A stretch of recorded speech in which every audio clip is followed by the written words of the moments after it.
हरे कृष्ण, जय श्री हरि विष्णु। नमस्कार दोस्तों, आप सभी का एक बार फिर से स्वागत है हमारे चैनल पर।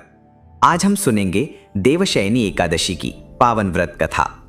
आषाढ़ मास के शुक्ल पक्ष की एकादशी तिथि को देवशयनी एकादशी कहा जाता है। इसी दिन से भगवान विष्णु क्षीर सागर की अनंत शैया पर गहरी नींद में चले जाते हैं। इसके बाद कार्तिक मास की एकादशी तिथि को भगवान विष्णु योग निद्रा से निकलते हैं और इस समय के दौरान भगवान शिव सृष्टि का संचालन करते हैं। शास्त्रों में उल्लेख मिलता है कि भगवान विष्णु जितने समय के लिए योग निद्रा में होते हैं, उस दौरान कोई भी शुभ कार्य जैसे कि विवाह, मुंडन संस्कार, गृह प्रवेश, जनेऊ और मकान की नींव डालना जैसे कार्य नहीं किए जाते। कई भक्तों के मन में यह प्रश्न आता है कि आखिर क्यों भगवान विष्णु 4 महीने के लिए योग निद्रा में रहते हैं। तो सबसे पहले हम जानते हैं कि भगवान श्री हरि विष्णु की योग निद्रा क्या है और फिर हम देवशयनी एकादशी की व्रत कथा का रसपान करेंगे।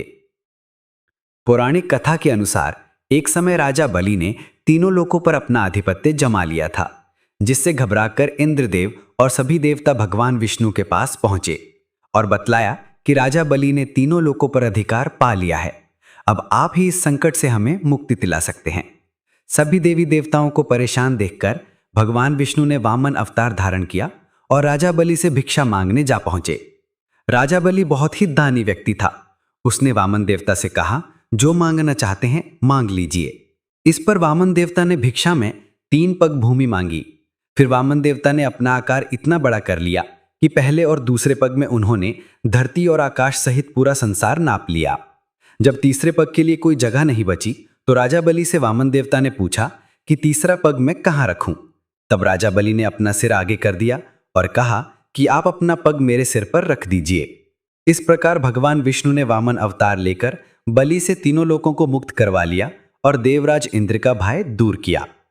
वहीं राजा बलि की दानशीलता और भक्ति भाव से प्रसन्न होकर भगवान विष्णु ने उन्हें वर मांगने के लिए कहा। इस पर बलि ने भगवान विष्णु से अपने साथ पाताल लोक चलकर हमेशा वहीं रहने का वर मांगा। फिर भगवान विष्णु बलि के साथ पाताल लोक में रहने के लिए चले गए। विष्णु जी के पाताल लोक जाने से सभी देवी देवता और माता लक्ष्मी चिंतित हो गए।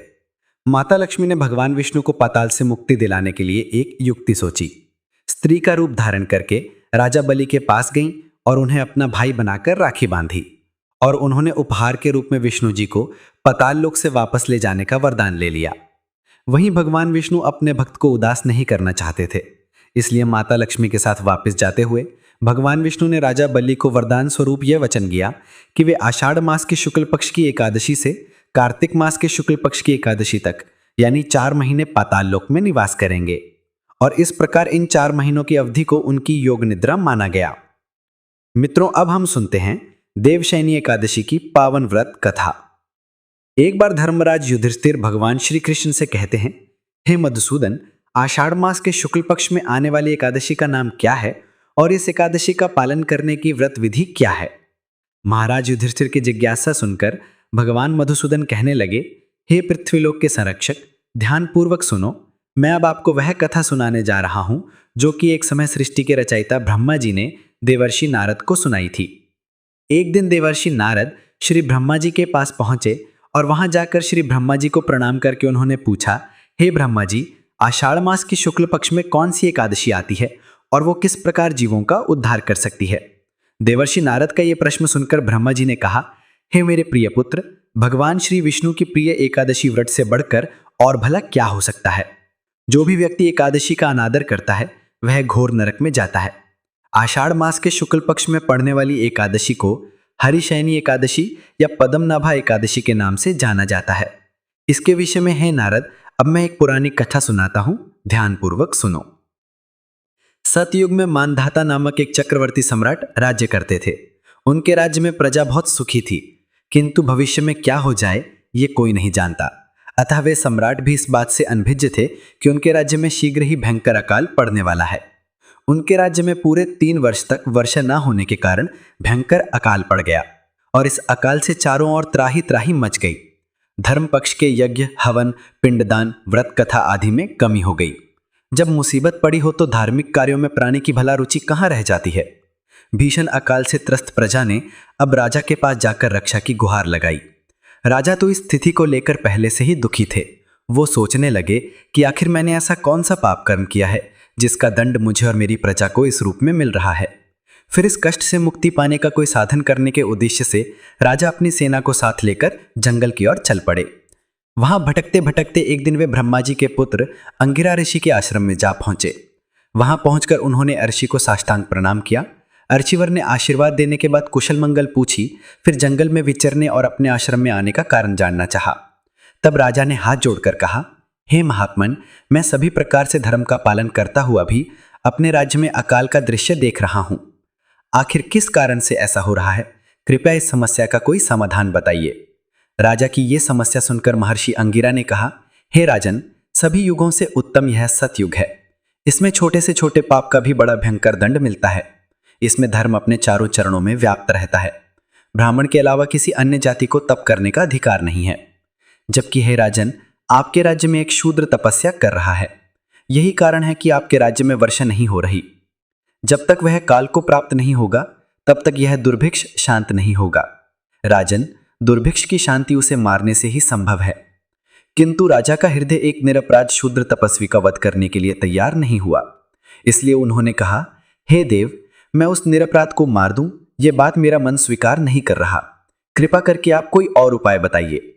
तब महर्षि अंगिरा ने कहा, हे राजन, फिर आषाढ़ मास की शुक्ल पक्ष की एकादशी का आप विधि पूर्वक पालन करो।